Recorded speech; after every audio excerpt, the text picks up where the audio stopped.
காட்டுக்கு நடுவே பிரம்மாண்டமான ஆலயம்.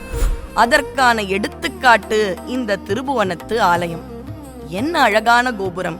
அந்த கோபுரத்தை கண்டாலே பெருமானும் பெருமாட்டியும் நம்மை காத்து அருள்வார்கள் என்ற பெரும் நம்பிக்கை நமக்குள் எழுகின்றது.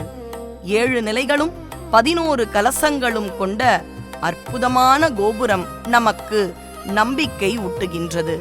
இந்த ஆலயத்தை அற்புதமாக தருமை ஆதீனம் பராமரித்துக் கொண்டு வருகின்றது.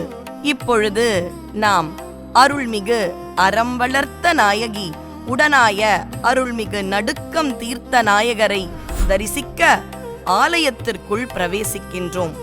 முதலில் கொடிமரத்து விநாயகப் பெருமானை தரிசித்து கொடிமரத்தையும் தரிசித்து முறையே நந்தி பகவானை நாம் தரிசனம் செய்கின்றோம். நந்தியை வணங்கினால் நம்முடைய தீவினைகள் மாளும். நந்தியை வணங்கிவிட்டு தொடர்ந்து நாம் உள்ளே செல்கையில் அங்கே இருக்கும் 2ஆம் சிறிய கோபுரத்து முகப்பையும் கடக்கின்றோம். கடக்கும் பொழுது ஒரு பக்கம் வன் தொண்டர் என்று போற்றப்படும் சுந்தரமூர்த்தி நாயனாரும், இன்னொரு பக்கம் குதிரை மீது கம்பீரமாக வீற்றிருக்கும் சேரமான் பெருமானும் நம்மோடு கோயிலுக்குள்ளே வருகின்றார்கள்.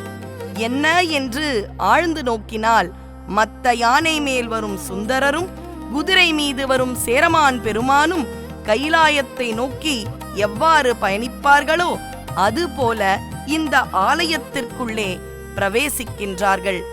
இதுவே இந்த ஆலயம்தான் பூலோக கைலாயமோ என்பதை நமக்கு உணர்த்துகின்றது.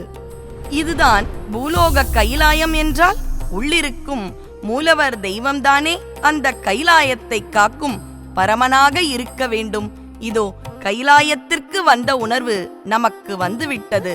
நமக்குள் இருக்கும் பயங்கள் இல்லையே, நடுக்கம் இல்லையே. ஏன் தெரியுமா?